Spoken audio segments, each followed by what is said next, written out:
Sam spent his life shooting photos, but Mom said he got nervous being in front of the camera. I guess we're all afraid of something.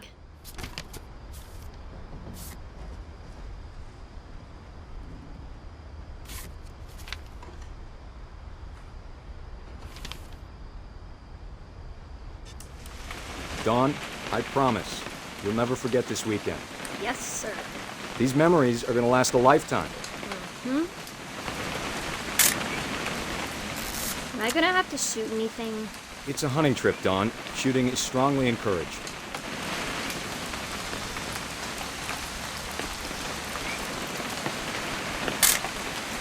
Shouldn't we be leaving? Just want to get a shot of you, Dawn, then we can take off.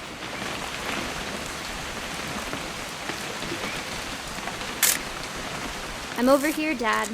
What? Perfect. It's gonna rain the whole weekend, isn't it?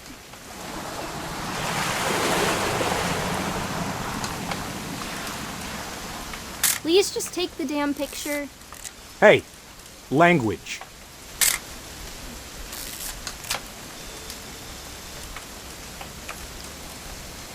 I will never forget this weekend, Dad. That's the spirit. Okay, got it. I'm gonna take some pictures, okay?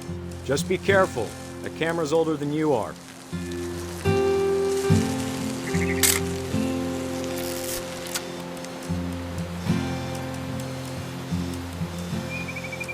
You're right, Dad. It's starting to clear up. Still freezing, though.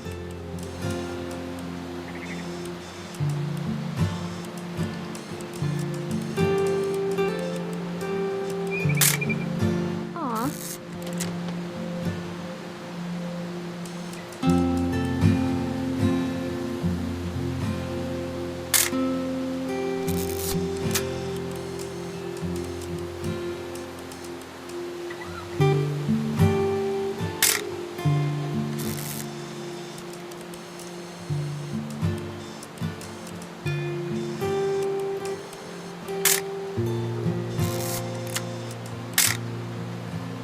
Definitely should not have drunk all that coffee. Hold still while I take a picture of you. I definitely won't be moving. Are you done yet? Hey! That's a keeper. Nothing quite like being outside. I'm just saying, I'm not always gonna be here, Dawn. You'll need to remember this stuff, if you want to survive. I'll be fine, Dad. You know who else thought he was gonna be fine? Some guy who died. Dawn, I'm being serious. I know, Dad. You're always serious. Doesn't being out here make you want to chill out? Well, to tell you the truth, I haven't been out here in 20 years.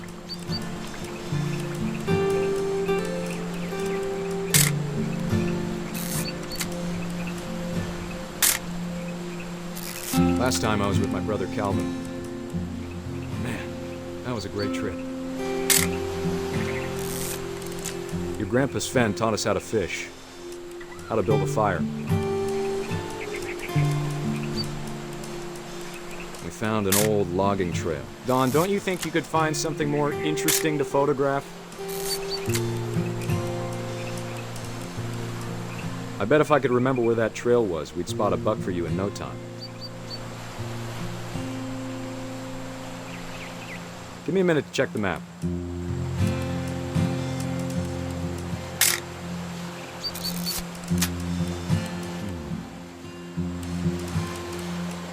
Dad! Good eyes, Dawn.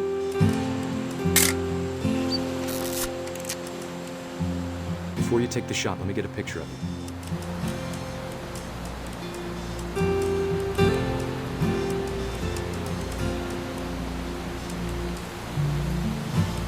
Dad, I... Just breathe. Turn off your imagination. Focus on your target.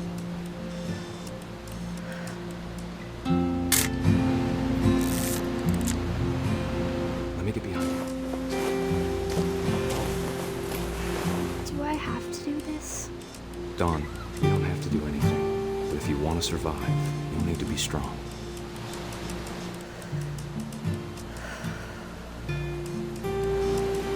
keep yourself squared up, elbows down, like we practiced. Whenever you're ready.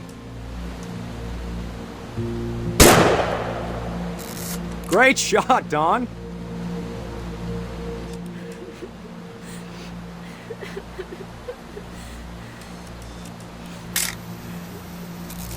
I'm proud of you, Dawn. Always remember that, okay?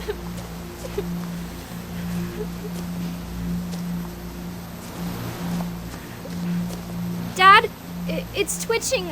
I think That's it's totally some- normal, Dawn. Just focus on the camera. Try not to think about— Dad!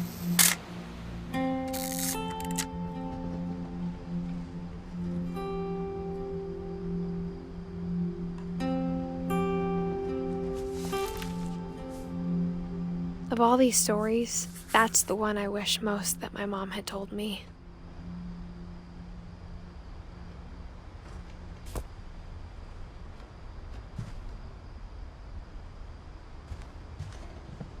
Instead of hiding from death, Sam seemed to go out of his way to meet it.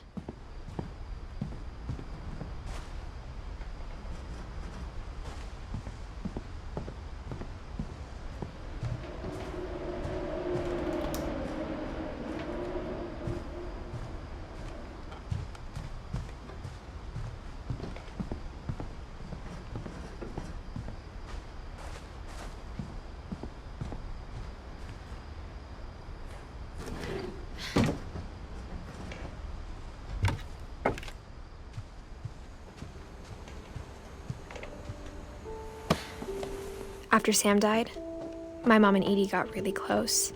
They'd both lost a lot.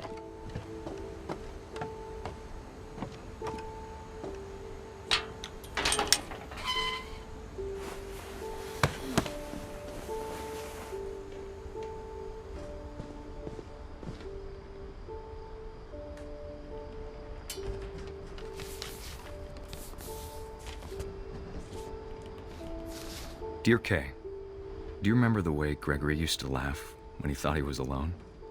Like something funny was happening, but only he could see it.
Hold on, I don't want Gregory to hear this.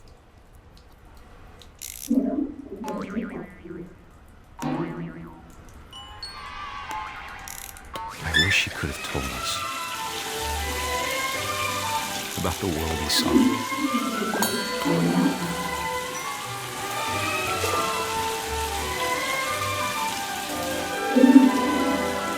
There's so much I don't understand about Gregory, about everything.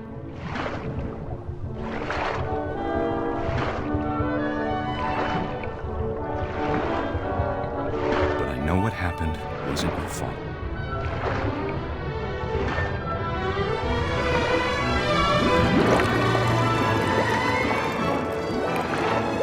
I'm sure he's happy. And he'd want you to be happy too. Good luck, Kay. Love, Sam.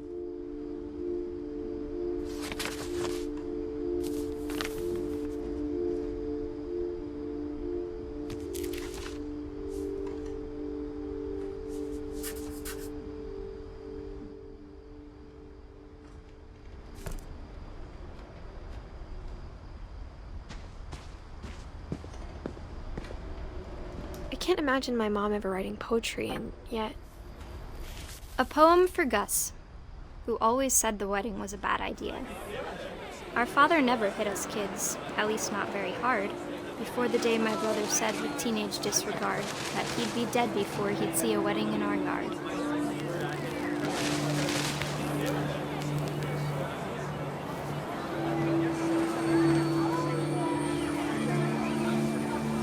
My father made him come, of course, but Gus stood far apart, just flew his kite and bottled up the storm inside his heart.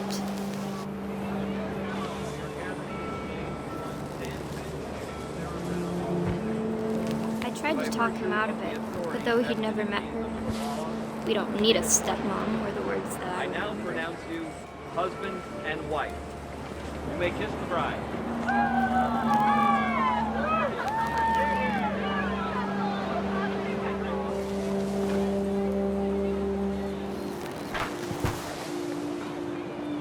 When the time for photos came, Dad ordered him to come here. But Gus declined, and as a sign held up his middle finger.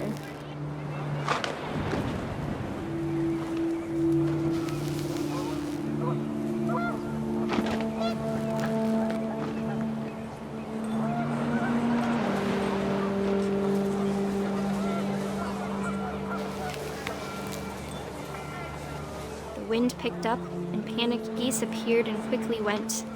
But all the humans did that day was go inside the tent.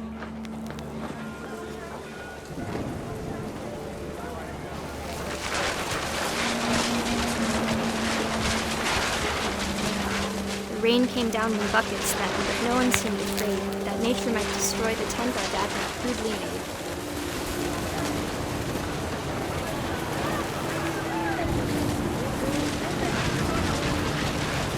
Thunder sounded much too close and full of angry power. But all my father said to this was, "Make the music louder."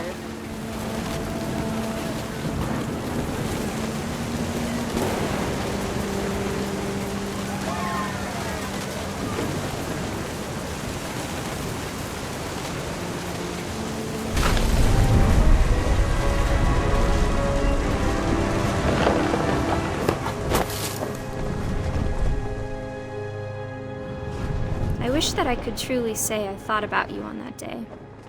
Out there on the beach alone, just you, the wind, the sea, and foam. But I didn't, until we found you.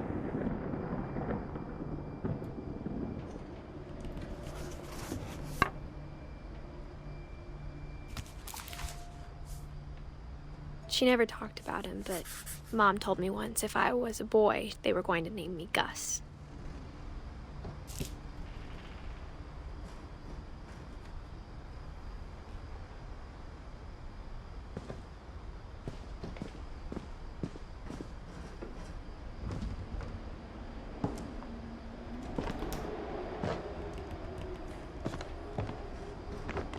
My mom moved up to the loft after her brothers died. At the time, it was as far away as she could get.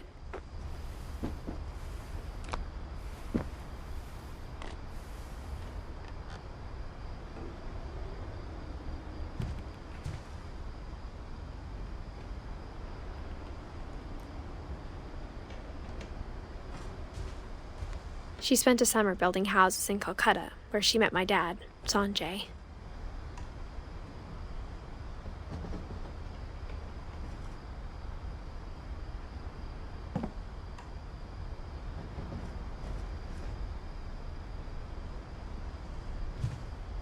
Religion was another thing my mom never talked about, but I think it helped her a lot after her dad died.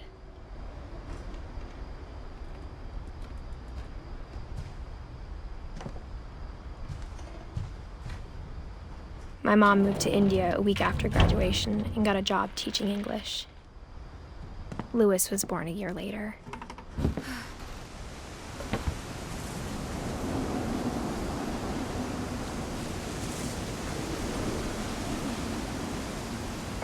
When my dad died, I don't think Mom knew where else to go.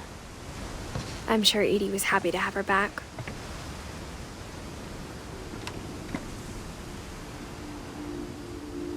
And to see kids in the house again. The house had to get a little bigger, but Edie was used to that. And for a while, things were good. Almost normal.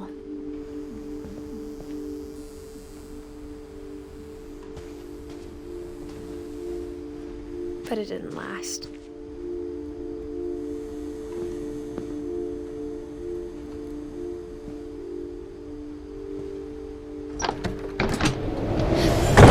The beginning of the end was Milton's 10th birthday, when Edie gave him a castle.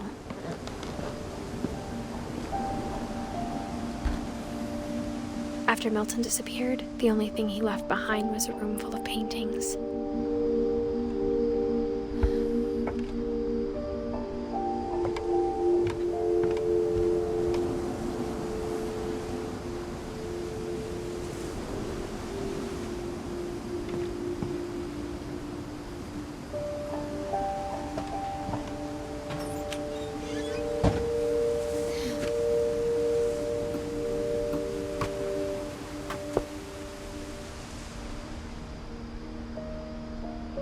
I think Edie was happy to finally have another painter in the family.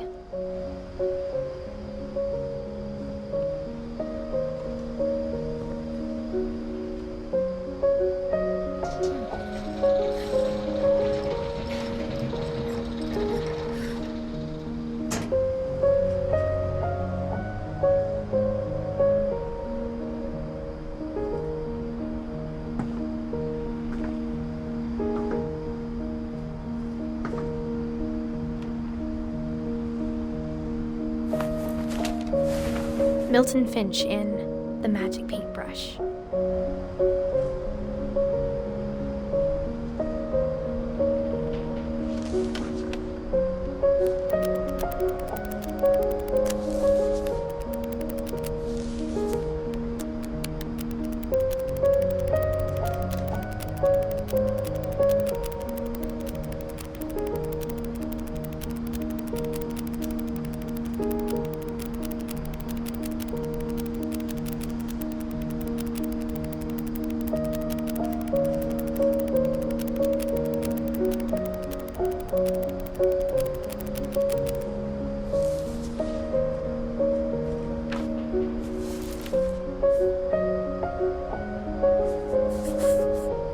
I was 4 when Milton disappeared.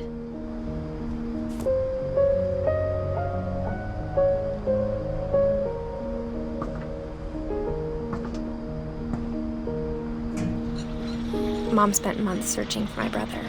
Then she sealed the doors.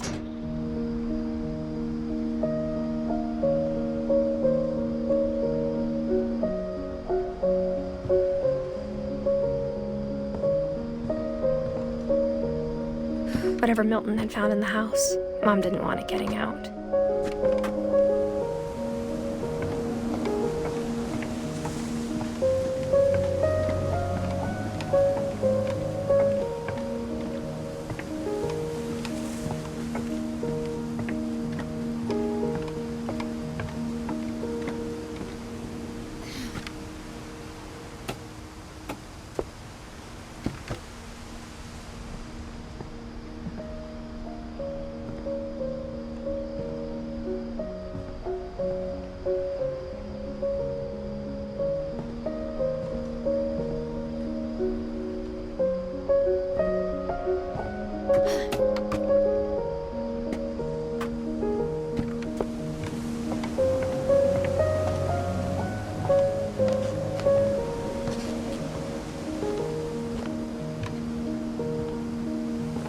Mom definitely blamed Edie, but I think Lewis blamed himself.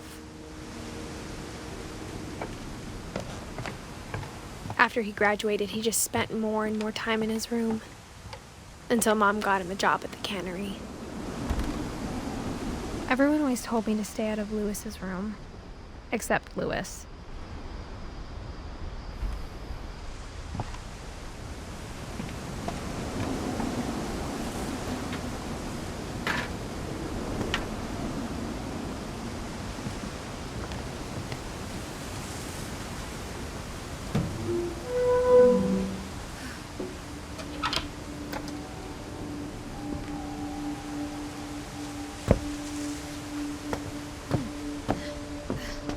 Lewis's room smelled very, very familiar.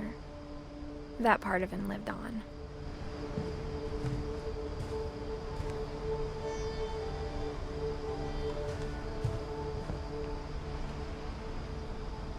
He was so proud of being Indian. I think for him, it was a way to be something other than just a Finch. Lewis and I spent a lot of time playing games together, but he was surprisingly bad at them. He died a lot.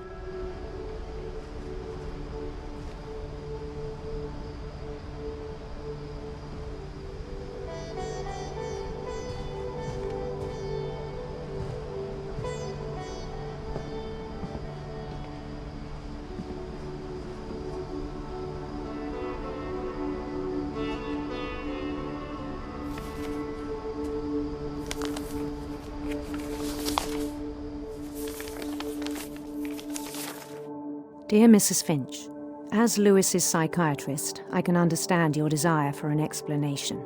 As I see it, the trouble began in January, shortly after we convinced your son to seek treatment for substance abuse. Newly sober, I believe Lewis first noticed the monotony of his daily life.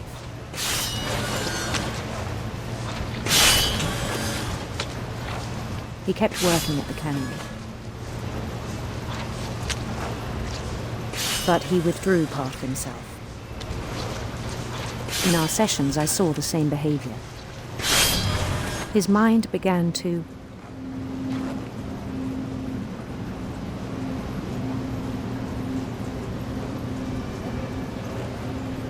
wander.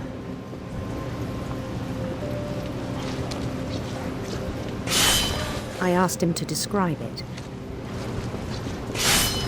He said he started small, imagining a labyrinth. He'd feel his way about. Then something moved. Bats. And toads.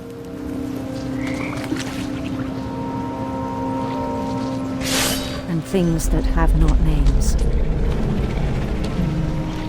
He knew it was all in his head.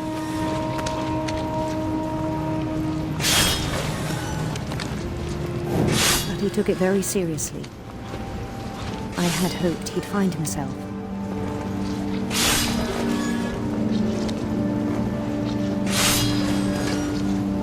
But he found something more. I worried about him then, daydreaming at the cannery. I spoke with his boss. But he said Lewis had become a model employee. Methodical, tireless, focused.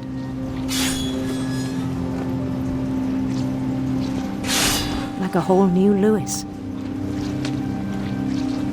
So I let him go on.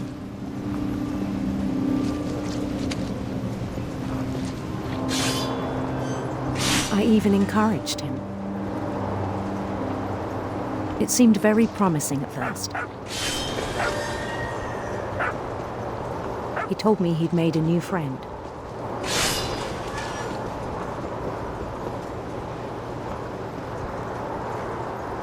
On the edge of a city he named Lewis Topia. He built the city up slowly, brick by brick. Then he made musicians.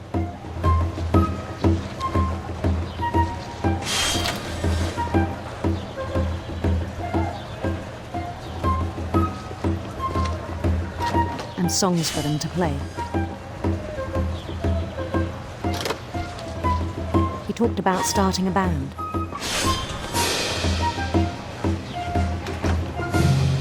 And he was always humming something.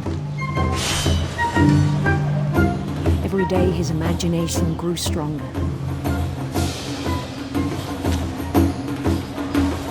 He no longer spoke at the cannery. But his chopping was as reliable as ever. Then one day it struck him.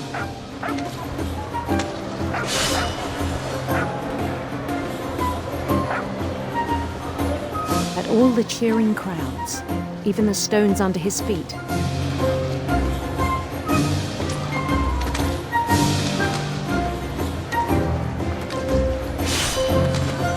were all in his imagination, so he could do whatever he wished.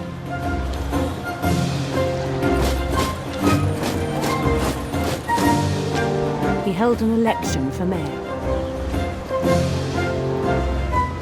and he won. They begged him to stay, but his mind was already wandering.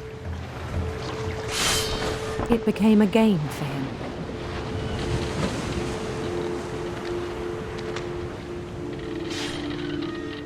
He'd conquer a city, then immediately push on. New Louisville.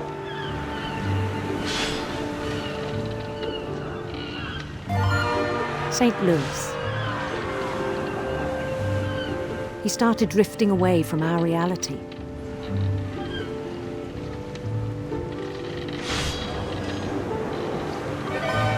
Minneapolis, until one day he forgot to go home from the cannery.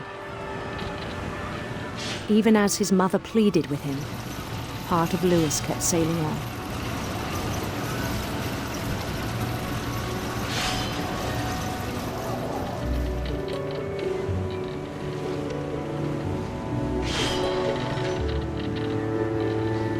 In Louisburg, he heard rumors of a handsome queen.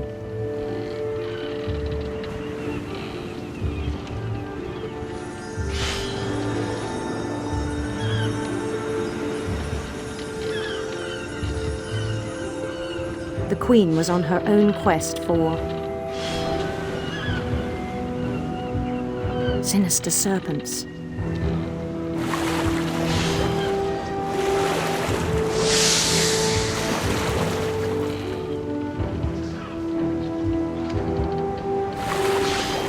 He followed the sound of her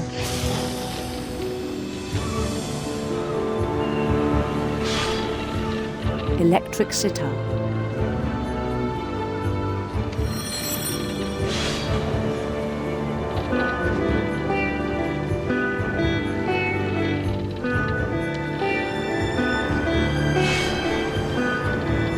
His chase led him to a golden palace east of the sun and west of the moon.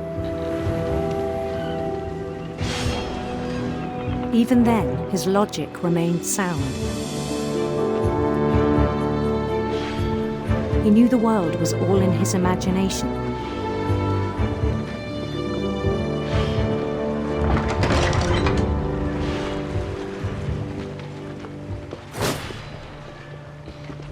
But he was so proud of having created it. In his own eyes, he'd become something greater than a king.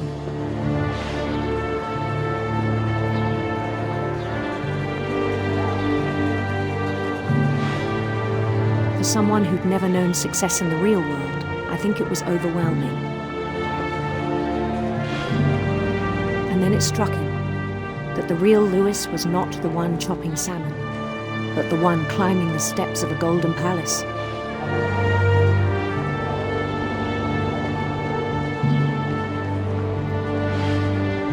My imagination is as real as my body, he told me. It was hard to argue with him.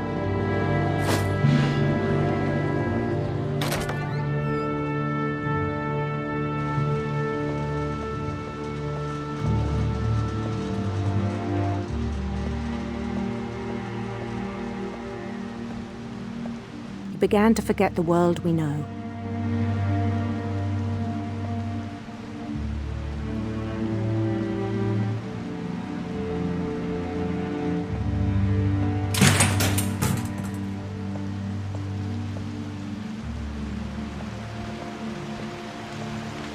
I think it pained him to remember Lewis, the cannery worker.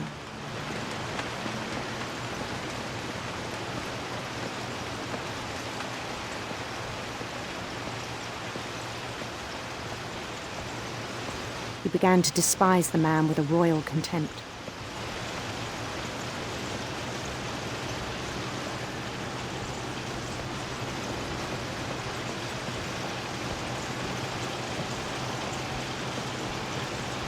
I still thought I could save him.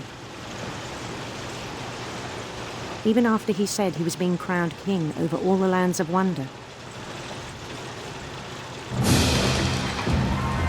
The palace would be packed with his companions.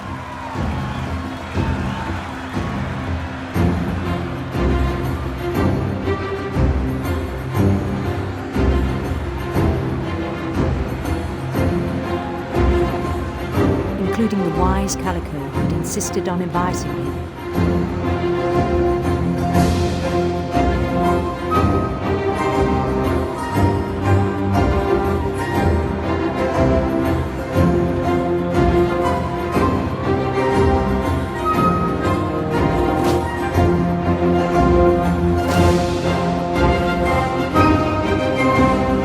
His queen waited, holding his crown.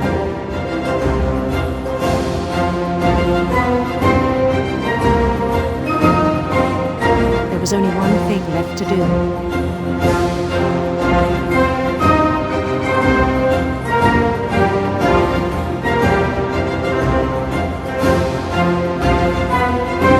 Bend down his head.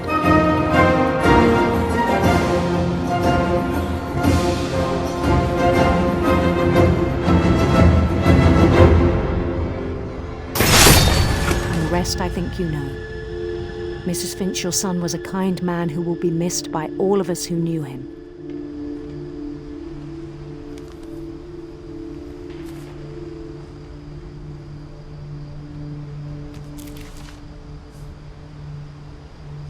My brother was really cool. I wish you could have met him.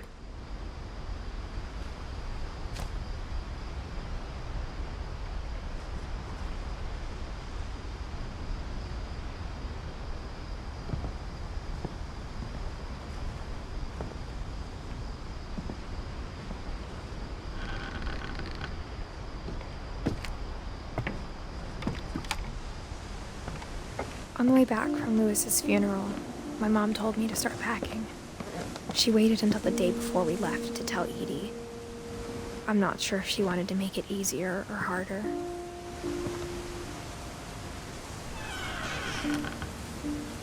I wish we'd stayed.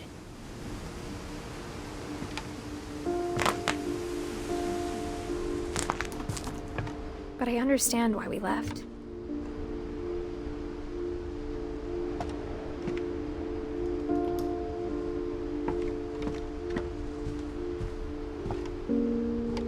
My mom ended up leaving everything behind.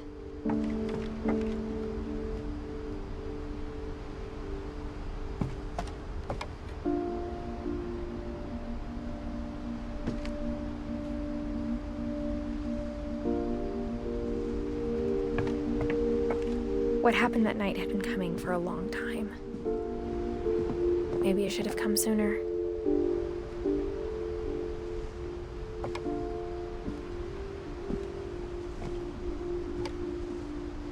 But it had to end one way or another. All that's left now is to tell you about that last night.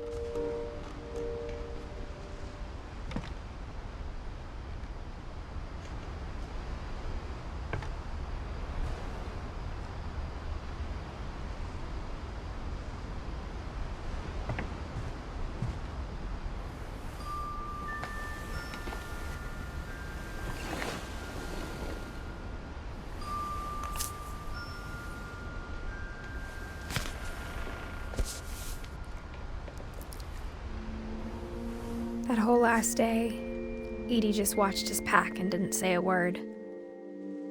Until supper, when she raised her glass and said, "To our final night together, and all our final nights apart." Grandma, you know what I said about alcohol. Some of your medications are very Edith, specific. I left a present for you in the hallway. Why don't you go open it? The grown-ups have to argue now. I'm sorry, you're right. We're all leaving tomorrow. Let's just enjoy our last... I'm not leaving. Edith, you're excused.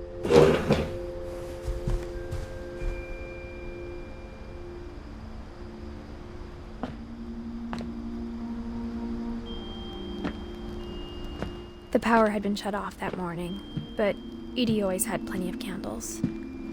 When my mom sealed the library, I don't think she knew about the other entrance. Or that Edie had a key to it.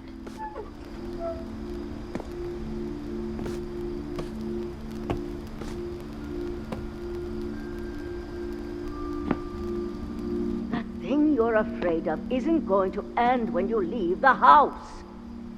Edith has a right to know these stories. My children are dead because of your stories. I think it's best if Edith and I leave tonight. We'll have the nursing home send a van for you in the morning, okay?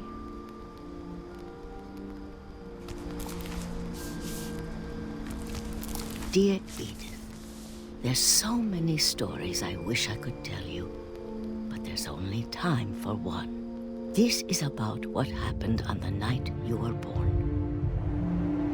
That night, the tide went way, way out. It was the first and last time I ever saw the old house aground. There'd been an earthquake out in the middle of the ocean. They called it the lowest tide in 1,000 years. God, it smelled awful. You know, I've seen that house every day of my life.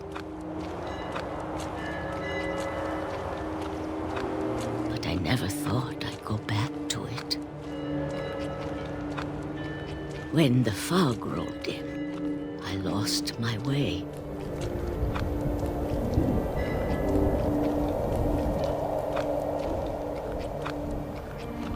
I got turned around.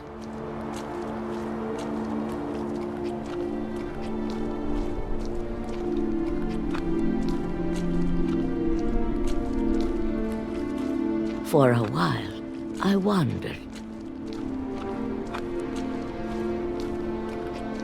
I started seeing things.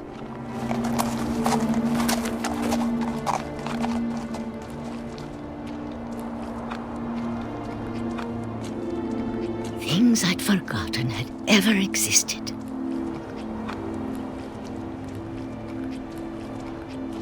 But when I saw them, they felt like old friends.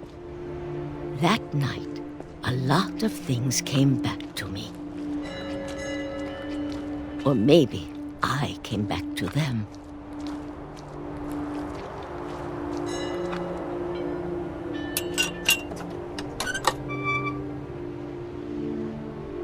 Things I can't explain, but that I need you to try and... Edith, what are you doing in here? It's mine! Edith! Mom, you're gonna rip it! Let go! I kicked and screamed, but Mom dragged me to the car.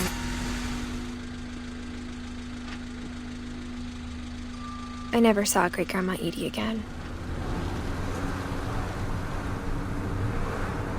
The next morning, the van came to pick her up, but she was already gone. After that, we moved around a lot.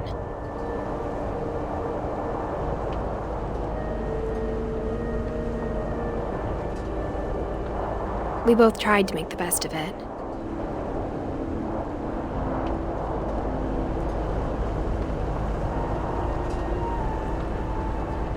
A few years went by.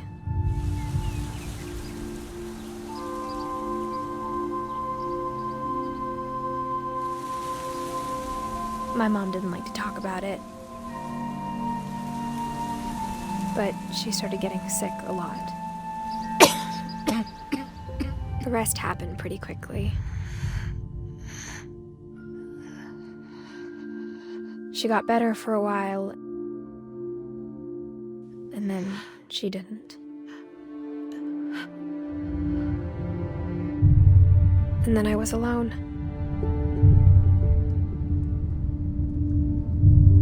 The last Finch left alive.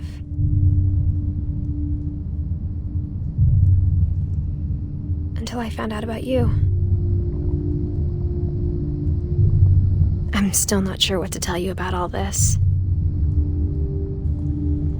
If we lived forever, maybe we'd have time to understand things. But as it is, I think the best we can do is try to open our eyes.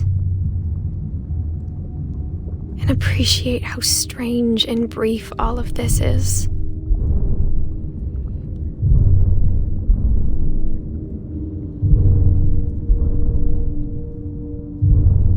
This journal was supposed to be for you.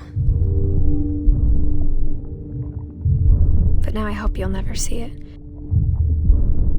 I just want to meet you and tell you all these stories myself. But I guess if you're reading this now, things didn't work out that way.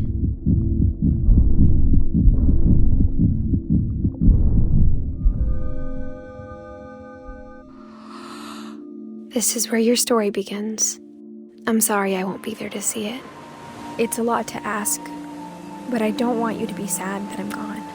I want you to be amazed that any of us ever had a chance to be here at all. Good luck.